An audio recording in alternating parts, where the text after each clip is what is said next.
Salamat po sa Panginoon ngayong taong ito, 2024. Andito pa tayo. Nagpapasalamat po ba kayo? Andito pa tayo? Buhay pa tayo.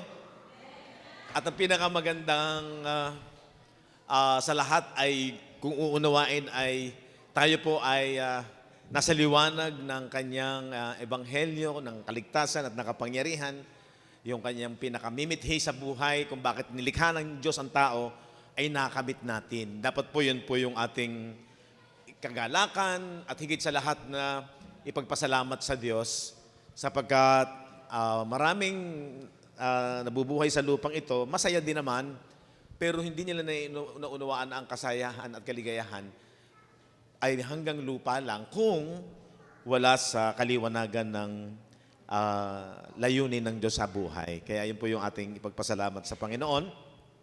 Huwag niyo pong iwawala sa inyong mga puso. Napakapalad natin.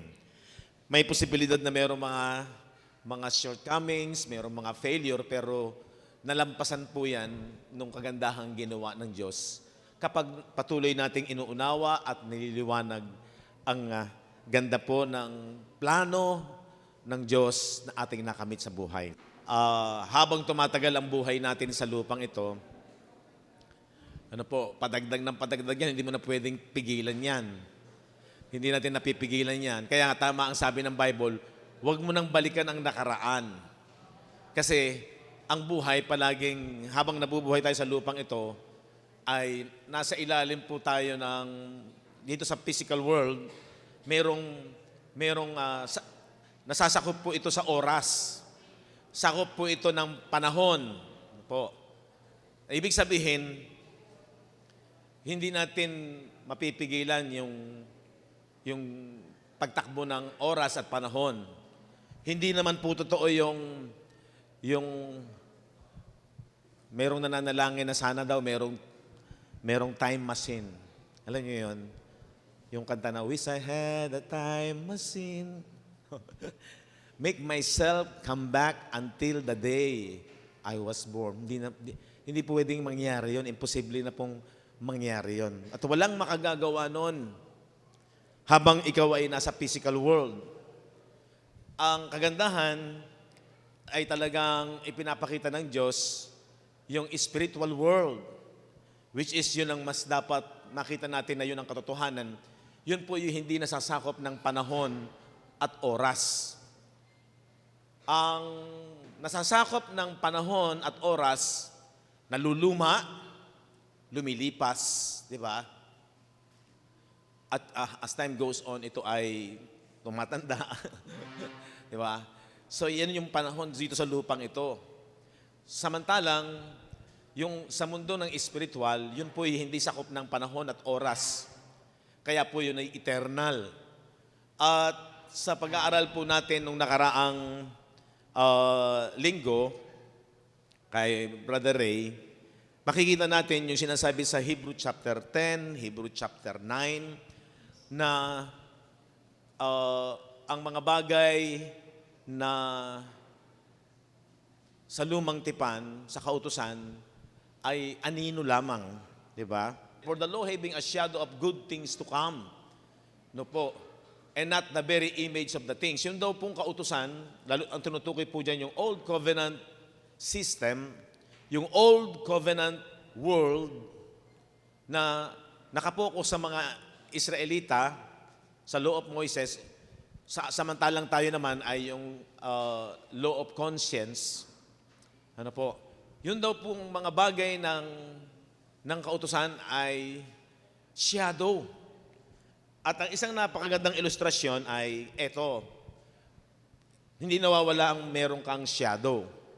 At kung tatanungin mo, hindi naman, bagaman gumagalaw yung anino mo, pag gumagalaw yung iyong katawan, pero hindi yun walang buhay yun. Shadow lang yun.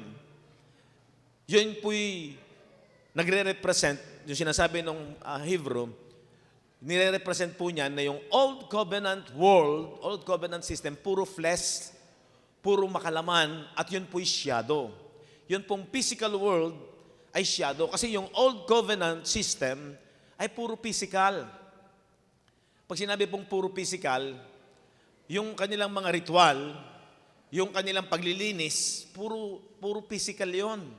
Kaya wag kang hahawak, wag kang hihipo sa mga bagay na marumi dahil makokontaminate yung iyong physical at kinakailangan mong gumawa ng mga ritual. Pag binasa po ninyo yung mga ordinansya, yung mga batas, na po, napakaselan sa physical.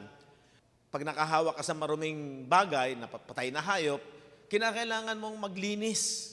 Kailangan mong merong naghuhugas, kaya yung tubig, yung bautismo sa tubig, yun po'y form ng mga physical ng ritual sa Old Covenant system.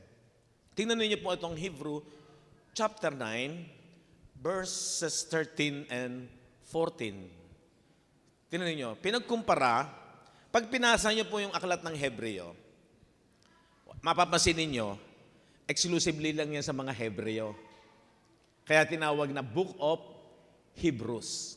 Tingnan ninyo magaling. Ang comparison dyan, yung ginagawa sa Old Covenant system at comparison doon sa ginawa ni Jesus Christ sa finished work. Comparison nung dugo ng mga hayop na iniyo-offer doon sa physical temple at comparison sa dugo ni Jesus. Para makita ninyo yung bisa. Mas makita natin kung ano yung better things. Yan. Alam niyo, pag hindi natin pinag-aralan at naunawaan ng ganun ang Bible, basta basahin mo lang, malilito ka, mahihilo ka.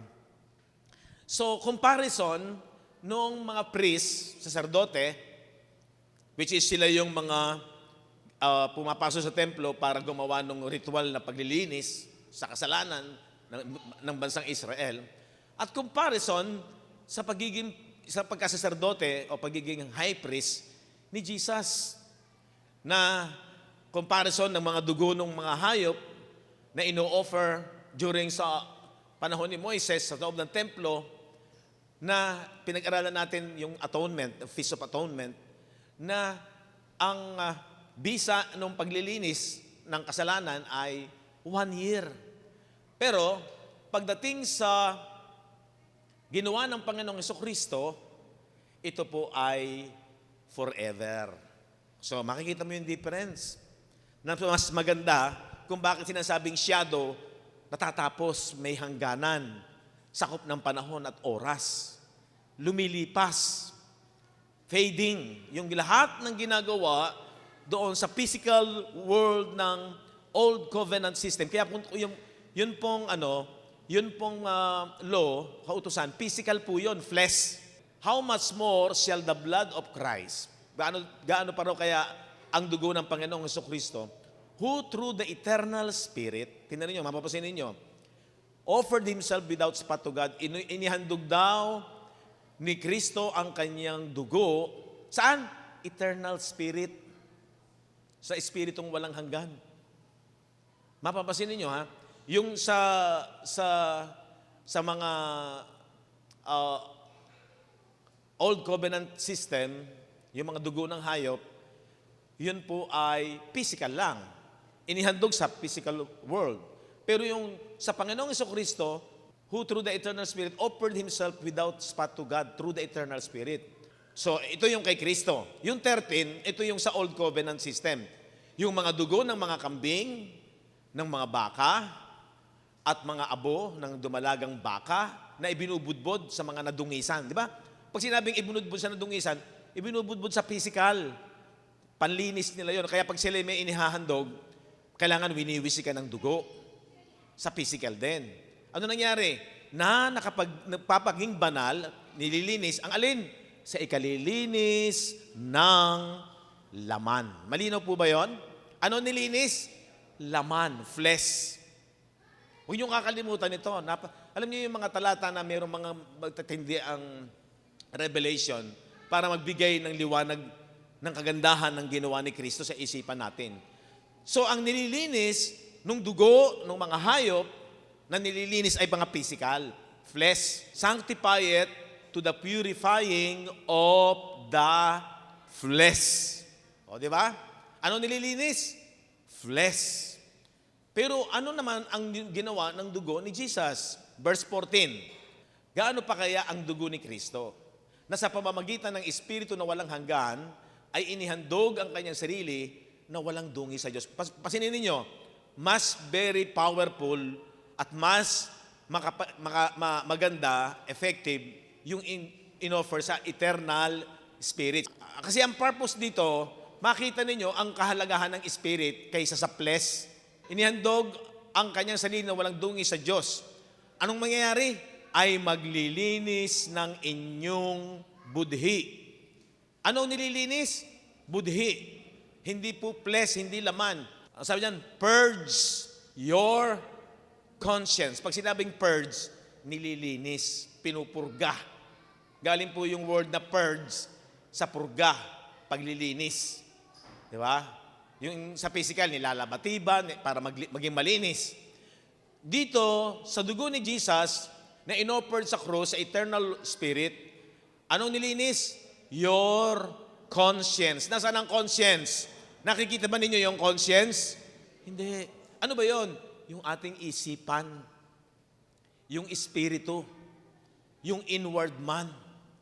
Yun yung nilinis. From the dead works to serve the living God.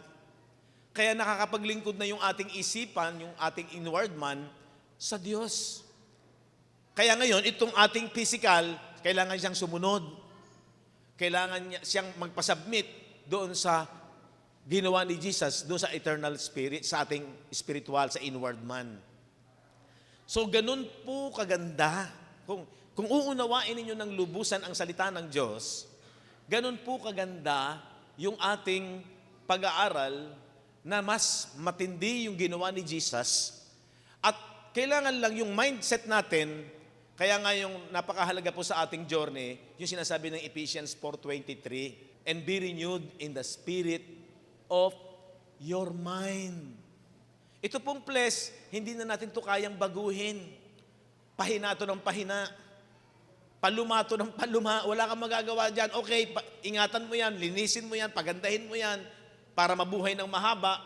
Pero ano ng purpose? Bakit mo gustong mabuhay ng mahaba? Kailangan makita mo yung kahalagahan na mapokus ang ating pagbabago, yung transformation at ayusin ay yung ating inward man. Kaya sabi diyan, and be renewed in the spirit of your mind. Paano mangyayari yon? Ano ang magbabago doon sa ating isipan? Kasi hindi na flesh, hindi nakapokus ang ginawa ni Jesus sa flesh. Iyon po nakalulungkot. Nalulungkot po tayo pag hindi na uunawaan at naiintindihan bakit daw wala na sa mga physical, pangkabuhayan. Nalulungkot po ako. Malaki pong kamalian ang katuruan ng marami, hindi po ako tayo nagmamalaki. Dahil ang totoo niyan, kakaunti ang nakakaunawa nito. Ang marami, nakapokus ang pananampalataya sa physical things. Yung physical things, yun nga po ay shadow. Pag sinabing shadow, hindi yan talaga totoo. Bakit hindi totoo? Temporal lang kasi ito. Hindi ito mabubuhay ng walang hanggan.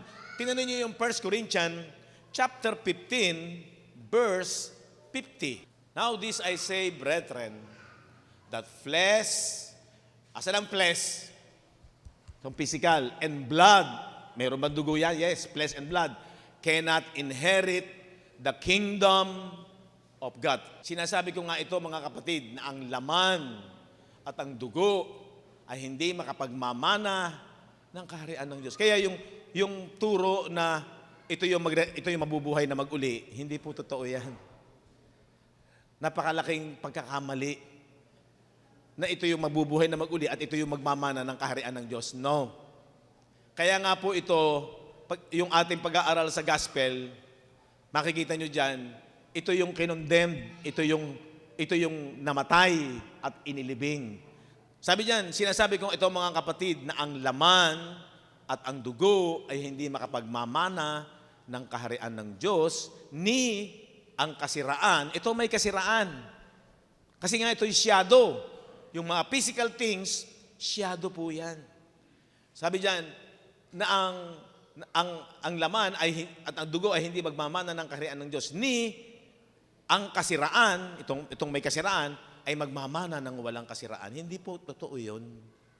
Talagang pag hindi nagkaroon ng tamang interpretation ang Bible, kaya yun ang kagandahan na ang Bible ang mag-i-interpret din doon sa mga hindi natin naiintindihan para wag tayong ma-deceive, para wag tayong maligaw.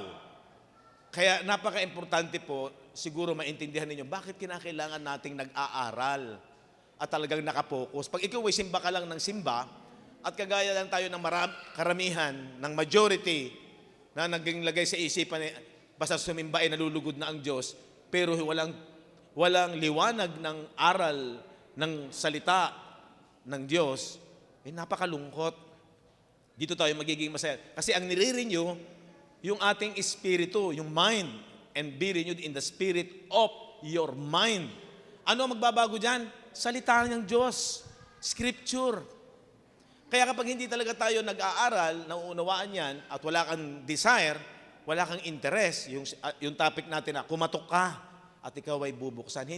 Hindi ka mabibigo kahit na ikaw ay isang ordinaryong tao lang, hindi ka kilala, hindi ka mayaman, hindi ka popular, hindi ka sobrang matalino, pero kung nasa iyo yung pagnanasa, interes, uhaw, gutom, at kumakatok ka, sabi ng Bible, hindi pwedeng hindi ka bubuksan ng Diyos para maunawaan ang kanyang mga salita patungkol sa kanyang kaharian. Habang tumatagal, naiintindihan nyo na. Naiintindihan ko rin habang sa umpisa pa lang, hindi mo maiintindihan agad. Pero habang tumatagal, pag nakapokus ka sa pag-aaral, magiging masaya ka, magiging maligaya ka, dahil maliwanag lahat sa iyong isipan. Sa iyong isipan, nauunawaan mo. Yung understanding, importante po yun. Kasi ang nakurap, yung isipan. Nung bumagsak si Eva at si Adan, paksa natin, nung kinain nila yung knowledge, yung bunga, ng knowledge of good and evil, nakapokus yun sa mind, knowing, knowledge. So hindi na tayo mako-confuse doon. Hindi ka na ang hirap nito. No, nasa atin ang espiritu ng Diyos. Meron tayong espiritu, hindi kagaya ng hayop, kaya wag niyo sabihin na ang hirap maintindihan.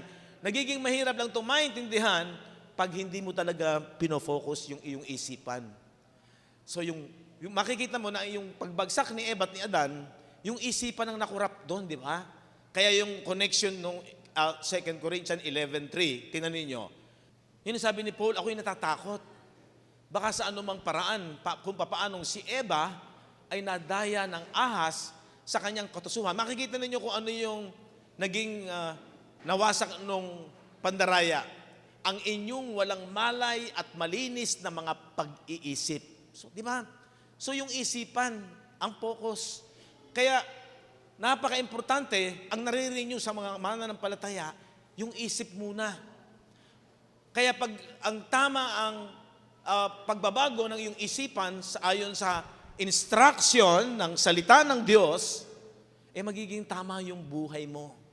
Yun yung sinasabi nung, ngunit sinunod mo ang aking aral. Pag sinunod ninyo ang aral, nasaan ang aral? Dito. Lalo na yung gospel of truth.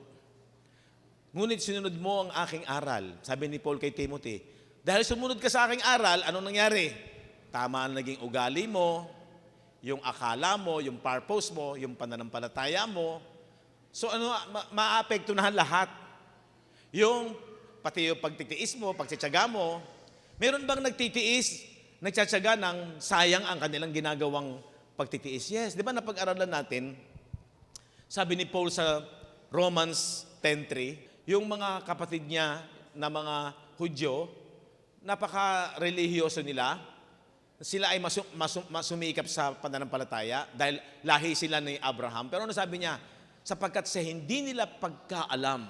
Ano hindi nila alam? Yung aral, yung tamang aral ng katwiran ng Diyos. Ano nangyari? Sabi diyan, sa mga pagsusumakit na maitayo ang sariling kanila, hindi sila napasakop sa katwiran ng Diyos. Sayang yung kanilang yung pagsusumakit. Pag sinabing nagsusumakit, merong talaga kung magbigay ay grabe. Kung tumulong sa kapwa ay grabe. Pero, corrupted pa rin yung mind. Bakit naging corrupt ang mind? Mali ang aral. Doctrine. So, paano magiging tama para huwag kang mabiktima ng corruption ng mind na gaya na nangyari kay Eva at kay Adan, and even sa mga first century believers na minimension ni Apostol Pablo, paano natin maiiwasan na makurap yung mind? Ay di mag-aral ka, magsaliksik ka, at talagang interesado ka. Hindi yung basta-basta. At pag sinunod mo yung laman, tinan ninyo, talagang itong laman ng kalaban physical. Tamad yan, walang gana yan. Hindi yan gaganahan. Kasi ang gusto lahat niyan, yung para sa kanya lang. Aklat ng Roma, chapter 8, verse 5. Sabi dito, kung walang pakinabang ang buhay sa mga bagay ng Diyos, kapag hindi ka naging interes sa mga bagay ng Diyos, at wala ring magiging ang buhay mo, hindi na magiging maganda.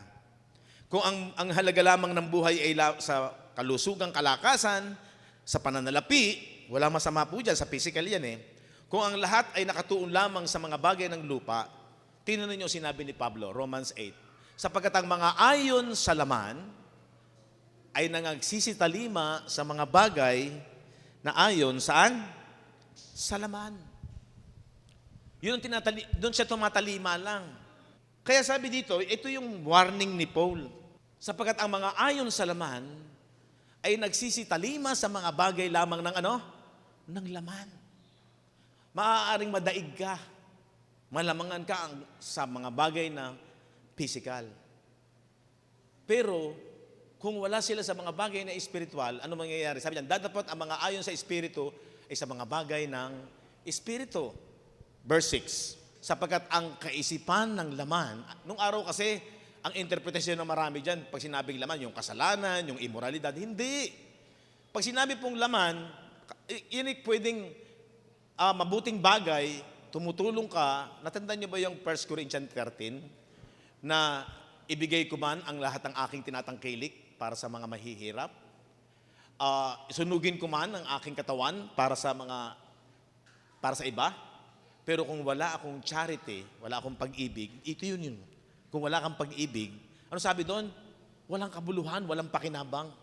Ganyan dapat natin maunawaan ang comparison yan.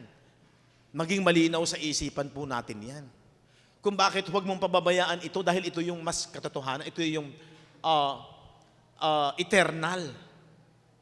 Hindi po ito sakop ng panahon. Hindi ito sakop ng oras. Ito walang kabulukan. Ito may kabulukan.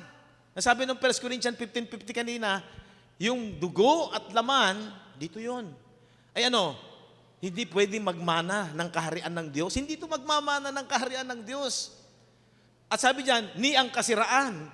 May kasiraan ba to? Yes, kaya nga tinawag na shadow. Anino. Kaya yung Old Covenant, ang blessing noon, puro physical. Huwag kayong matatangay masyado ng mga katuruan ng marami na kumukuha ng mga quotation sa Old Covenant at pagkatapos iniya-apply sa panahon ngayon. Hindi po ako against. Pero ang totoo nyon, puro pang physical lang po yun. Kasi yun ang deal ng Panginoon during that time sa Old Covenant is blessed. Sa physical blessing. Kaya walang sakit, walang salot, walang daratal na mga pagtatagumpay ng kaaway, puro fleshly ang benefits. Kaya yung Old Covenant may fault. For if that first covenant had been faultless, kung wala sanang kakulangan, yung unang tipan, ano yung unang tipan? Physical. Malinaw yung Hebrew 9:13 and 14, huwag niyong kakalimutan yon. Na yung nililinis ng mga dugo ng hayop, laman.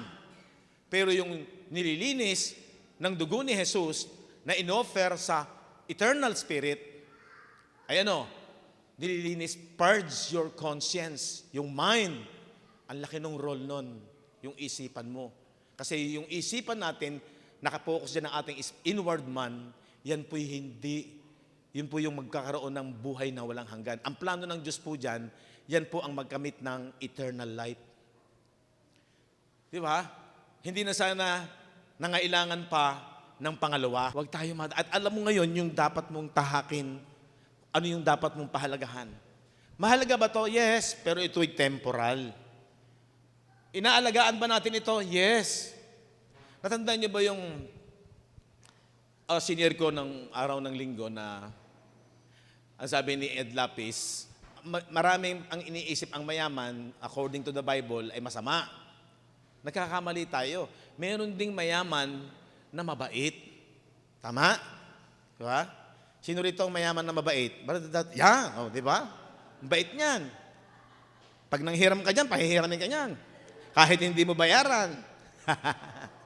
Meron din namang masama sa Bible kasi ang turo ng reliyon, pagka daw ikaw ay mahirap, yun daw yung malapit sa kaharian ng Diyos. No.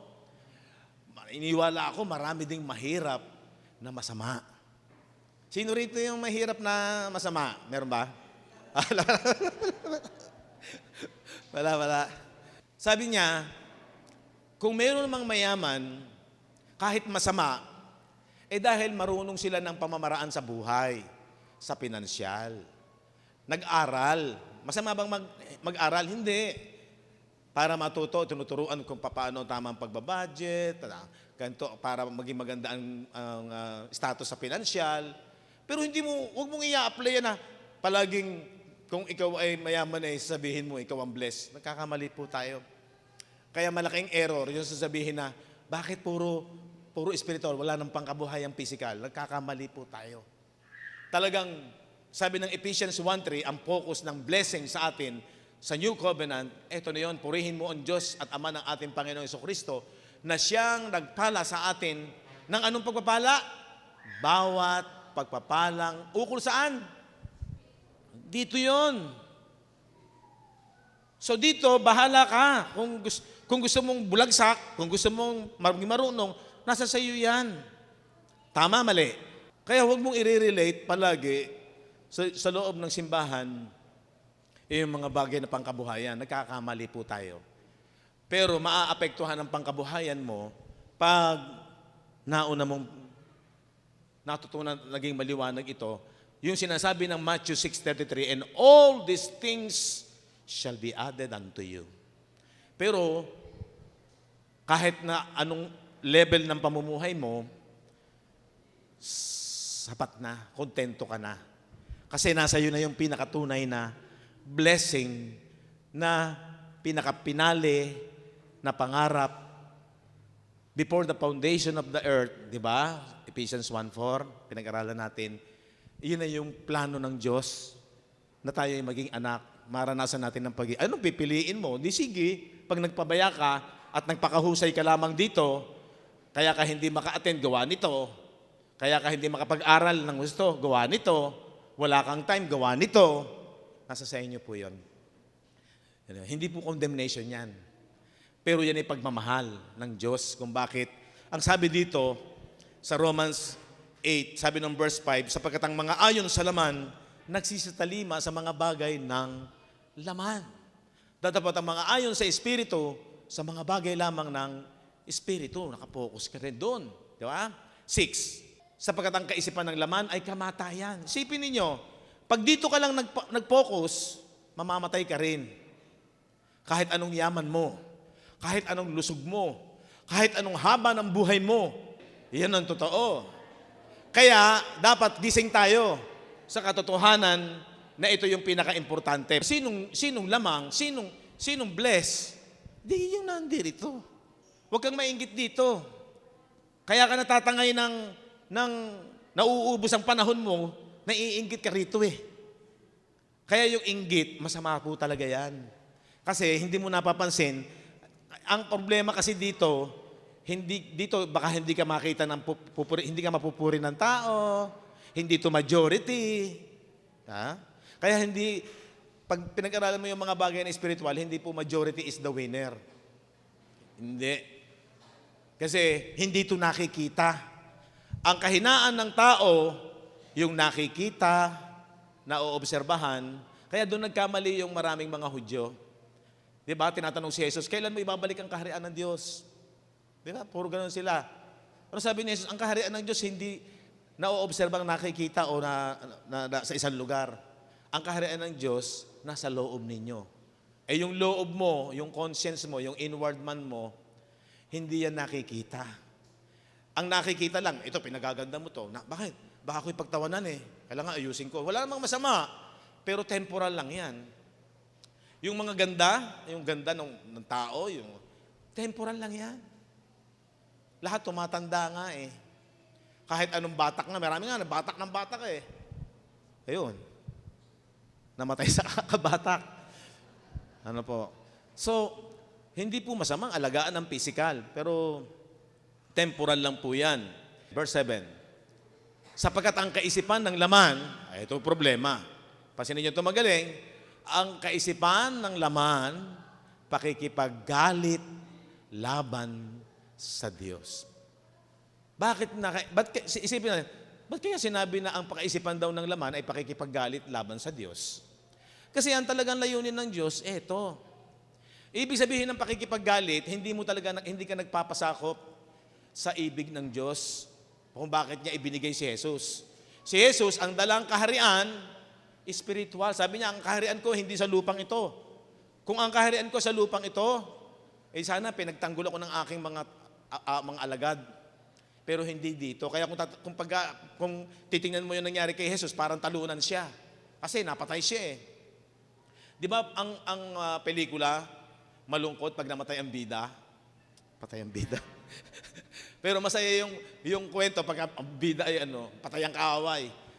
Sa istorya ni Jesus parang talo siya namatay siya Pero baliktad, yung kanyang kamatayan nagdulot sa atin ng buhay.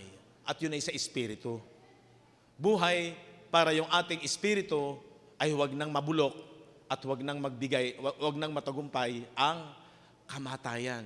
Sabi ng 2 Timothy 1:10, ngunit ngayon ay nahayag sa pamamagitan ng pagpapakita ng ating tagapagligtas na si Kristo Jesus, na siya ang nag-alis ng ano? Ano inalis ni Jesus? Anong kamatayan yon? Physical ba yon? Hindi. Namatay siya para tayo mabuhay. Para magkaroon tayo ng resurrection, yung ating inward man. Inalis na niya yung kamatayang espiritual. Nagdala ng liwanag ng buhay at ng walang pagkasira sa pamamagitan ng ng ebanghelyo. Kaya yun po yung dahilan kung bakit tinitiyaga po natin na maging maliwanag, maging pamilyar ang isipan po ng mga mananampalataya sa Gospel of Christ. Kung mapapansin ninyo, tinitiyaga ko po kayong maunawaan yan.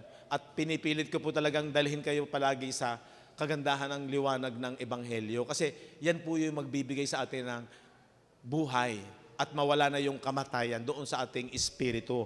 Dahil yan ang purpose ng Diyos. Yan po yung binuhay na mag-uli.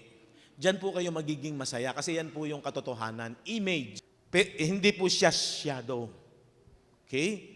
Hindi po siya shadow. Sa laman, ang sabi ng sa laman kasi, pagka hindi nakikita, parang talo ka, walang pakinabang. Yun yung salaman. Pero sa espiritu, yung hindi mo nakikita na salita ng Diyos, pag yun ang minahal mo, pag yun ay tinreasure mo, pag yun ang priority mo, pag yun ang ninasa mo na parang ginto, no? Yun yung talagang ninasa mo. Magiging baliktad po yung mindset natin. Dapat magkaroon po ng shifting, magkaroon ng transformation yung ating mind. Na dati, nung wala pa tayo sa mga bagay na espiritual, ang mahalaga lamang sa atin, yung mga bagay ng physical. Dapat mapagtagumpayan po natin yan. Kasi yun ang transformation and be renewed by the spirit of your mind. Pag hindi po natin ginawa ito, huwag po kayong magagalit. May posibilidad, mabibigo ka. May posibilidad, parang kang kaaway ng Diyos. Bakit sinabing pakikipaggalit sa Diyos? Hindi, ibig sabihin nun, ayaw mong sumunod, ayaw mong magpasakop dun sa plano at kalooban ng Diyos sa buhay ng tao. Diba? Yun po yung malinaw doon. Hindi naman talagang naggalit ang Diyos sa'yo. Kasi nga, tinapos na nga niya yung sumpa ng parusa. Pero kung ayaw mo magpasakop doon sa plano ng Diyos na pinapaliwanag sa atin ng Scripture, para kang ayaw mong kumampi. Ayaw mong makipag-isa sa Diyos. At ang malungkot nun, baka akala mo, bahagi ka ng katawan ni Kristo. Kasi bago ka maging bahagi ng katawan ni Kristo, ang magiging member ng body of Christ in the Spirit, yung inward man natin. Yung espiritu natin. Hindi ito. Baka ikaw, akala mo kasama ka sa organization, sa physical na organization, pero yun pala, dahil nagpabaya ka, binaliwala mo yung sinasabi ng salita ng Diyos, hindi mo pinahalagahan talaga yung instruction ng salita ng Diyos, yung doctrine, malungkot po yun. Hanggang dito lamang sa lupa ang bonding natin, close na close tayo, pero hindi pala tayo close sa Diyos. Yun ang malungkot. Huwag nawang mangyari. Yun ang dahilan kung bakit tayo sumisimba, bakit tayo nag-aaral. Hindi para maging kagaya ng traditional na nakagisnan natin. Kailangan magkaroon ng pagbabago ng buhay o yung lifestyle natin. Mag-shift yung ating mind na yan yung sinasabi na mas bigyan natin ng importansya yung spirit of truth. Kaya sabi, renew the spirit of your mind. Sige lang, basa lang. Basa. Kahit parang mahirap unawain sa umpisa lang yan. Kasi kinakailangan mong makawala doon sa lumang kaisipan. Yung ating dating pag-iisip, yung dating nating pagkatao, kinakailangan mong makawala doon. Okay? So, ganun po yun. Sa umpisa lang mahirap. Alam niyo po yung pagbagong bagay, para sa umpisa ang hirap gawin. Pero pag sinubukan mong gawin, sa umpisa mahirap, hindi mo kasi kabisado, pero pag sinubukan mong gawin, at hindi ka sumuko, magiging kabisado mo na yon. Alam mo na yung trabaho, alam mo na yung gagawin mo. Hanggang masanay na yung isipan mo. Naalala ko po alam niyo yung mga nagsusubok matutong mag-drive. Sa umpisa, nalilito yan, natatakot yan. Ako, parang ayoko. Minsan pati yung nagtuturo sa iyo sa pagdadrive, ayan, si Brother Mar, nung una niyang, ewan ko, natandaan niya, yung aming unang jeep na luma na doon ako nagpa-practice mag-drive, sumuko yan eh. Nako, may hirapan ka matuto. Kaya lang, dahil kinakailangan kong gawin, kinakailangan kong akong matuto, dahil lalo na nung nag-aaral na yung aking mga anak, di ba? Kailangan mo yung magamit ko yung service. Nagpatuloy ako. Hanggang sa tumagal, yung pagkakambyo, paliwala na sa'yo, kabisado mo na. Doon sa mga driver, alam ito. Sa umpisa, ang hirap gawin. Ganyan din po ito. Hindi lamang po natin kinasanayan na talagang mag-aral na kagaya ng talagang pag-aaral ng isang pastor. Minsan nga, yung mga pastor na nag-aaral, sala pa nga eh. O, di ba? Kung ang matuwid, bahagya ng makaliligtas, ang masama at ang makasalanan, saan kaya magsisiharap? Alam niyo yung ibig sabihin niyang kung ang matuwid ay bahagya ng makaliligtas? Kasi, hindi madali din ang pananampalataya para maging matuwid. Kasi ang una mong kakalabanin, yung dati mong nakagis ng kaisipan, yung dating takbo ng ating isipan, kailangan magkaroon ng pagbabago. Kaya yung sinasabi ng Ephesians 4:23, and be renewed in the spirit of your mind. Hindi madali yon. Sa umpisa lang po yun, hindi madali. Kasi nga, magbabago ka ng lifestyle. Mag-aaral ka. Mag-aaral ka talaga, magre-research ka. Bibigyan mo talaga ng panahon at oras. At ang magiging kalaban niyan, babawasan mo yung time mo dito. Kailangan, maunawaan mo na hindi dapat palagi ito. Okay, huwag mong pababayaan ito. Huwag mong pababayaan ito. Pero, mas po-focus ka rito. Kasi dating lifestyle natin, mas lamang ito. Laging lamang ang physical. Totoo po ba? Oo, hanggang ngayon nga eh. Minsan lamang pa nga ang physical eh. Aminin natin yan. Diba? Pero dapat magbago tayo ng lifestyle. Kung hindi mo ginagawa ang nagbabasa ka ng Bible at nag-aaral ng Bible, gawin mo. Kaya parang ang hirap nga lamang. Nakakasawa na, puro salita ng Diyos, puro salita ng Diyos. Sino ang nagre-reklamo? Ito. Kasi ito talaga laban. Kaya ito nga yung sinasabi na sapagkat ang kaisipan ng laman, pakikipaggalit laban sa Diyos. Ayaw kasi nito. Madali itong mapagod, lalo yung physical na connected sa ating senses, na papagod yan ng pagbabasa. Parang yung hindi mo dating ginagawa, ayaw, tatanggi agad yung physical. sapagkat hindi na pasasaklaw sa kautusan ng Diyos, ni hindi nga maaari. Ayaw nga nitong magpasubmit eh.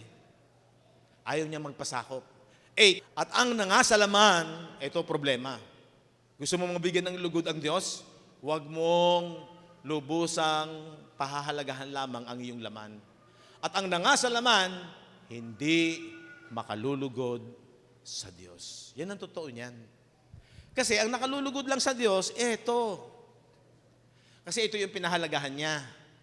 Ito yung subject talaga niya, agenda niya. Tingnan ninyo mga Hudyo. Kaya lamang sila sumusunod kay Jesus nung gumawa ng himala, kumain. Sumusunod lang kasi kayo sa akin dahil sa pagkaing napapanis at nasisira. So, ang motivation nila, eto, yung physical. Yung sa pangangailangan physical. Yun ang motivation nila. Akala nila, ito pa rin ang agenda ni Jesus. Pero, concern si Jesus dito. Okay. Alam niyo yung katotohanan po, bakit mayroong mga himala na gigisingin sa iyo yung nakikita mo, naririnig mo, inaoobserbahan mo. Kasi ang tao mahilig sa magic. Tama? Ginamit din ni Jesus yung physical. Pero saan niya dadalhin? Ginagamit niya to para dalhin papunta sa Espiritu. Ang problema, napansin ni Jesus, laging ito ang gusto ng mga taong, ng mga Hebreo. Kaya ang sabi ng John chapter 6, katotohanan sinasabi ko sa inyo, ako'y inyong hinahanap, hindi dahil sa inyong nakitang mga tanda, kundi hindi dahil sa kayo'y nagsikain ng tinapay at kayo'y nangabusog. So ang motivation na nila, dito lang sa laman. 27. Magsigawa kayo, hindi dahil sa pagkaing napapanis, kung hindi dahil sa pagkaing tumatagal sa buhay na walang hanggan. Ano yung pagkaing tumatagal sa buhay na walang hanggan? Salita ni Kristo. Yung salita na ng Diyos. Kundi gumawa kayo dahil sa pagkaing tumatagal sa buhay na walang hanggan. Na, sino magbibigay? Ibibigay sa inyo ng anak ng tao. Paano ibibigay ni Jesus? Through the word, yung lumalabas na aral. Sapagkat siyang tinatakan ng Ama sa makatwid bagay ang Diyos. Okay. So yung majority ng sumusunod kay Jesus noon, sa umpisa, ay dahil lamang sa pakinabang sa physical. Yan ang kahinaan ng laman. Yan ang kahinaan natin. Aminin natin. At yan ang dahilan kung bakit tinubos tayo ni Jesus sa kahinaan ng laman. Yung sinasabi ng Romans 8:3. Ang ganda talaga maunawaan ng gospel eh. Sapagkat ang hindi magawa ng kautusan na mahina sa pamamagitan ng laman, o di ba ang kalaban yung laman? Mahina yung laman para sumunod sa kautusan. Sa pagsusugo, ano solusyon na ginawa ng Diyos? Isinugo ng Diyos yung kanyang anak. Sino yan? Si Jesus. Nag-anyong lamang salarin. Ito yon. Yun yung ginawa niya sa krus. Yung kanyang katawan, nung napako doon sa krus, yun yung nirepresent niya yung laman ng tao na kahinaan. Nag-anyong lamang salarin at dahil sa kasalanan, hinatulan ng Diyos sa laman ang kasalanan. Kaya yung gospel, pangunawa ito ng Diyos na ang tao alipin ng laman na pinananahanan ng kasalanan. So ang talagang evil, makinig kayo magaling, ang talagang evil at kalaban ng Diyos ay yung winasak ni Jesus doon sa krus ng Kalbaryo, yung laman ng tao. Dahil doon nananahan yung kahinaan. At hanggang ngayon, pag hindi mo naintindihan, ito pa rin ang kalaban. Yung kaisipan ng mga bagay ng laman. At noong panahon ng Panginoong Jesucristo, malinaw na ebidensya ang sinasabi ng istorya na yung mga Hebreo, yung mga Hudyo, kaya lamang sa umpisa sumusunod kay Jesus dahil dito. Kaya yung mga himala, ginawa lamang ni Jesus yon. Anong purpose niya? Ginagawa lamang niya, minimit lang niya yung need, yung kagalingan, yung pangangailangan ng physical. Ginagawa lamang niya to para dalhin niya sa mas maganda dito, sa Espiritu. Nakuha niyo po? Sana maging malinaw sa inyo para wag makita ninyo yung ganda ng ating journey. Na yung inyong pagsimba, yung inyong pag-aaral, di nawawalan ng kabuluhan. At talagang nakapokus tayo doon sa agenda ni Jesus. Kaya lang siya gumagawa ng himala, basahin ninyo ang Bible, yung mga signs and wonders, maging sa panahon sa lumang tipan, pinapakita lang niya yon, ina-attract lang niya, kagaya ni Moises, in-attract siya nung naglalagablab na nakikita niya na apoy na hindi nasusunog para lamang makuha ng Diyos yung atensyon niya dahil meron siyang instruction sasabihin. Ganun ang Diyos. Kaya siya gumagawa ng mga signs and wonders para dalhin sa mas maganda. Kaya huwag tayong masyadong matatangay ng signs and wonders.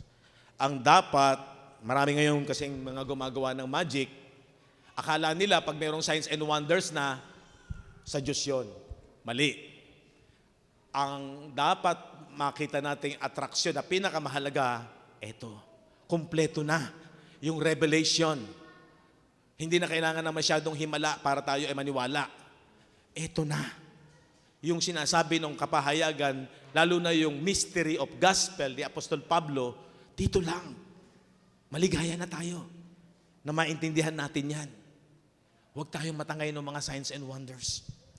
Ang pangako ng Diyos, pag inuna natin yung kanyang kaharian, spiritual, ito, huwag kang magkalala. Hawak ng Diyos ang buhay mo. Nasabi po dito sa Aklat ng Mga Gawa, chapter 12, verse 5 to 9, tinanin niyo. Kaya nga si Pedro ay iningatan sa bilangguan. Datapat ang iglesia ay maninga sa dumalangin sa Diyos patungkol sa Kanya. Ha? Verse 6. At nang siya'y malapit ng ilabas ni Herodes, dito, di ba nahuli si na Pedro, ibinilanggo.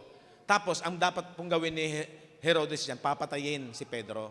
Nang gabi rin yun, natutulog si Pedro sa gitna ng dalawang kawal na nagagapos ng dalawang tanikala. Tindi. Parang wala nang pag-asa itong maligtas. Connected pa rin po sa ating paksa ito. At sabi dyan, at ang mga bantay, ang daming bantay ha, sarado talagang bantay. At ang mga bantay sa harap ng pintuan ay nangagbabantay ng bilangguan. Verse 7. At narito, tumayo sa tabi niya ang isang anghel ng Panginoon at lumiwanag ang isang ilaw sa silid na kulungan. At tinapik si Pedro sa tagiliran at siya'y ginising na sinasabi, magbangon kang madali. At nangalaglag ang kanyang mga tanikala. Sabihin niyo yung mga tanikala nalaglag sa kanyang mga kamay. Kumbaga sa panahon natin, posas. At sinabi sa kanya ng anghel, magbigkis ka, itali mo ang iyong mga pangyapak, at gayon ang ginawa niya, at sinabi niya sa kanya, isuot mo ang iyong damit. Di ba? Okay. Verse 9. At siya lumabas at sumunod at hindi niya nalalaman kung tunay ang ginawa ng anghel, kung hindi ang isip niya ay nakakita siya ng isang pangitain. Ayan, akala niya pangitain lang. Sabi dito, habang paparating yung araw na papatayin na si Peter, yung pagpapasya na siya ay papatayin, nakalaya siya sa pamamagitan ng anghel ng Diyos. At sabi yun, hindi pa rin siya lubos na makapaniwala sa naganap sa kanyang buhay. Ngunit sa kalaunan, natiyak niya na talagang siya'y iniligtas. Verse 10 to 11. At ng kanilang maraanan na ang una at ang pangalawang bantay, may mga level ng bantay eh. Merong unang dinaanan, merong pangalawang bantay. Lagay nyo sa inyong imagination yung senaryo. Kayo na lang ang maglagay ng screen sa inyong isipan. Ganyan kaganda yung espiritu ng tao. May imagination habang binabasa mo yung scripture para medyo maganda yung pagbabasa. At ng kanilang maraanan na ang una at ang pangalawang bantay ay nagsirating sila sa pintuang bakal na patungo sa bayan na kusang nabuksan sa kanila. Sipin nyo, kusang nabuksan. Sarado yun eh. At sila'y nagsilabas at nangagpatuloy sa isang lansangan at pagdakay, humiwalay sa kanya ang anghel. O diba? Ano sabi ng verse? At nang si Pedro ay nagpagsaulian ng isip, Ibig sabihin, nung magliwanag na ang kanyang isipan, ay kanyang sinabi, ngayon, nalalaman kong sa katotohanan ay sinugo ng Panginoon ang kanyang anghel at iniligtas ako sa kamay ni Herodes at sa buong pag-asa ng bayan ng mga Hudyo. So na-realize niya. No? Alam niyo po, personal na pangyayari ito sa buhay ni Peter. Alam niyo ba na ang himala ng Diyos sa mga mananampalataya, lalo na kapag ikaw ay lumago kung ano talaga ang layunin bakit ka nabubuhay, bakit ba tayo binigyan ng buhay ng Panginoon? Alam niyo itong role ni na Peter na sila yung talagang masasabi natin na sila yung nasa purpose ng Diyos. Nung naunawaan nila na ang pinakamimithi ng Diyos ay ang kaligtasan ng tao, at yun ay ipinangangaral nila, una, tinanggap nila, nasa iyo yung purpose ng buhay. At totoo, hindi tayo dapat masyadong humanga sa mga magic para sabihin mo na matangay ka na, siya ang nagsasabi ng totoo. Tayong mga mananampalataya na nakaunawa ng mystery ng gospel, ito masasabihin ko sa inyo. Kung paano nangyari kay Peter, hanggat ibig ng Diyos na siya'y mabuhay, kahit na mayroong desisyon na siya'y papatayin. Ako'y naniniwala sa bawat sumasampalataya, kung may ibig pa ang Diyos na gamitin ka sa buhay na to, kahit ano pong krisis ng kamatayan ang dumating, sakit o anumang trahedyang nagaganap sa buhay sa lupang ito, at ibig pa ng Diyos na mabuhay ka, mabubuhay ka. Amen? Yun yung kagandahan. Nauna mo munang maintindihan ito. Huwag kang puro dito. Marami na dadaya ng simbahan, sa maraming simbahan, nakapokus lang dito. Laging hinahanap ang mga bagay na to. At hindi masyadong nagliliwanag ang tunay na layunin ng Diyos sa kanyang kaharian ay espiritual. Di ba? Tingnan ninyo. Sabi niyan, kung walang pakinabang ang buhay sa mga bagay ng Diyos, wala ring halaga buhay mo. Anong ganda ng buhay mo? Mayaman ka nga. Napatapos mo nga anak mo, ang karangalan mo lang hanggang physical. Hahangaan ka ng kapitbahay mo. At ang isipan ng marami, pinagpala ka ng Diyos. Pero sa totoo, hindi ka talaga pinagpala ng Diyos. Kasi ang pagpapala ng Diyos, sangayon sa Ephesians 1:3, spiritual blessing. Huwag yung kakalimutan yan. Ang tunay na pagpapala ng Diyos, dahil sa ginawa ni Kristo, ay pagpapalang spiritual. Pinagpala tayo ng lahat, bawat pagpapalang ukol sa Espiritu. Saan galing yon? Dito. Kasi ito, Espiritu, salita ni Kristo. Inspired ng Holy Spirit. So, ang pinagpapala ng Diyos, pangalawa na lamang itong physical. Kung paano nangyari kay Peter, na kahit papatayin na siya, pero hawak ng Diyos ang buhay niya, may purpose pa buhay niya. Gayon ko rin aangkinin. Ang buhay ko, ang buhay niyo. Kung tayo ay nasa layunin ng Diyos at maliwanag sa ibig ng Diyos ayon sa kanyang plano at layunin sa buhay, kung bakit magandang pag-aralan ang kasulatan, nakatitiyak ka. Available palagi sa iyo ang himala. Magiging pangkaraniwan na lang yan. Makikita mo, nakakaraos ka. Maraming sigurong pagsubok na dinaanan tayo noong 2023. Pero nakaraos ka ba? Yes. Lalo na yung 2020, pandemic. Nakaraos ba tayo doon? O diba? Ba't ka nabubuhay? May plano pa rin ang Diyos. Ito yung dapat magliwanag sa ating isipan. Hawak ng Diyos ang buhay natin. Siya nagmamay-ari na nga sa atin. Hindi mo na nga pag-aari sarili mo. Ewan ko lang kung naintindihan natin yan. Hindi na ako ang nabubuhay sa aking sarili, sabi ni Pablo. Ang ikinabubuhay ko sa laman, kung bakit ka nabubuhay sa laman, ay ikinabubuhay ko sa pananampalataya sa ibig ng Diyos. Kung bakit siya ay namatay sa krus ng Kalbaryo. Amen. Blessed po ba kayo?